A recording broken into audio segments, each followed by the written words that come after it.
বিসমিল্লাহির রহমানির রহিম। আসসালামু আলাইকুম প্রিয় বন্ধুরা। আল্লাহর সৃষ্টি জগতে যত প্রাণী আছে সব আল্লাহর রহমতে বেঁচে থাকে। আল্লাহর সৃষ্টিকে যে ভালোবাসে আল্লাহ তাকে ভালোবাসে, যে আল্লাহর সৃষ্টিকে ভালোবাসে না আল্লাহ তাকে ভালোবাসে না। তেমনি রাসূল সাল্লাল্লাহু আলাইহি ওয়াসাল্লামের কিছু হাদিস নিয়ে আমাদের আজকের আয়োজন। ভিডিওটি সম্পূর্ণ দেখুন। বিড়ালকে আটকিয়ে রাখার কারণে এক নারী জাহান্নামে যাবে। রাসূলুল্লাহ সাল্লাল্লাহু আলাইহি ওয়াসাল্লাম বলেছেন, একজন নারী ছিল, সে কোনো কাফির ছিল না, কোনো যুদ্ধাপরাধী ছিল না, বরং সে ছিল সাধারণ এক নারী। কিন্তু সে কি করেছিল? সে একটি বিড়ালকে আটকিয়ে রেখেছিল। রাসূল সাল্লাল্লাহু আলাইহি ওয়াসাল্লাম এই হাদিসে তার জুলুমকে তিনটি ভাগে ভাগ করে বলেছেন। প্রথম জুলুম, বন্দী করে রাখা। সে বিড়ালটিকে বেঁধে রেখেছিল। অযথা কোনো প্রাণীকে বন্দী করা ইসলামে নিষিদ্ধ। দ্বিতীয় জুলুম, খাবার না দেওয়া। সে তাকে খাবার দেয়নি, পানি দেয়নি। একটি প্রাণীকে আটকিয়ে রেখে খাবার না দেওয়া এটি সরাসরি জুলুম। তৃতীয় জুলুম, মুক্তিও দেয়নি। সে শুধু খাবার দেয়নি তা নয়, সে বিড়ালটিকে মুক্তও করেনি, যাতে সে বাইরে গিয়ে নিজে খাবার সংগ্রহ করতে পারে। রাসূলুল্লাহ সাল্লাল্লাহু আলাইহি ওয়াসাল্লাম বলেন, বিড়ালটি ক্ষুধায় মারা যায়, এই কারণেই সেই নারী জাহান্নামে প্রবেশ করে।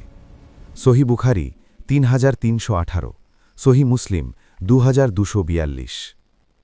এই নারীকে জাহান্নামে নেওয়া হয়েছে কোনো নামাজ না পড়ার কারণে নয়, কোনো রোজা ভাঙার কারণে নয়, বরং একটি বিড়ালের প্রতি নিষ্ঠুরতার কারণে। আজ আমরা কি করি? পশু পাখিকে ঢিল ছুঁড়ি, বিড়াল কুকুর তাড়াই, খাবার সামনে রেখে ফেলে দিই, কষ্ট দেখেও মুখ ফিরিয়ে নেই। আমরা ভাবি এগুলো তো ছোট বিষয়, আল্লাহর কাছে কিছুই ছোট নয়। রাসূল সাল্লাল্লাহু আলাইহি ওয়াসাল্লাম বলেছেন, এক নারী একটি কুকুরকে পানি পান করিয়েছিল, আল্লাহ তাকে ক্ষমা করে দিয়েছেন। এক ফোঁটা দয়া, জান্নাত; এক চিমটি নিষ্ঠুরতা, জাহান্নাম। আসুন আজ থেকে আমরা সিদ্ধান্ত নেই, কোনো প্রাণীকে আটকালে খাবার দেব, সামর্থ্য না থাকলে মুক্ত করে দেব, নিষ্ঠুরতা থেকে নিজেকে বাঁচাব, দয়াকে ঈমানের অংশ বানাব।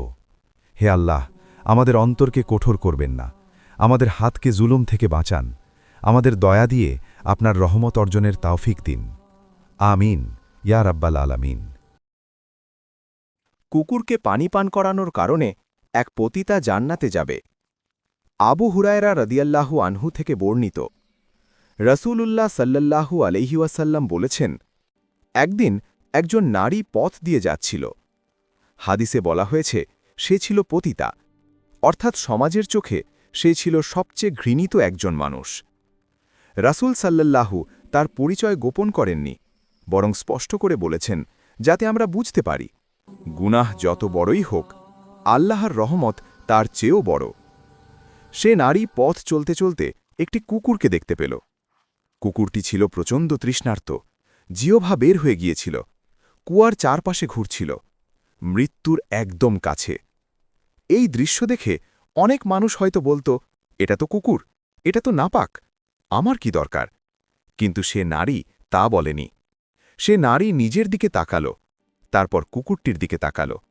তার মনে হল, আমি যেমন তৃষ্ণায় কষ্ট পাই, এ কুকুরটিও তেমনি কষ্ট পাচ্ছে। তার কাছে কোনো পাত্র ছিল না, তখন সে কি করল? সে নিজের চামড়ার মোজা বা খুব খুলল, তা মুখে কামড়ে ধরল, কুয়ো থেকে পানি তুলল এবং নিজের কষ্ট স্বীকার করে কুকুরটিকে পানি পান করাল। রাসূলুল্লাহ সাল্লাল্লাহু বলেন, এই একটি কাজের কারণে আল্লাহ তার সব গুনাহ ক্ষমা করে দিলেন।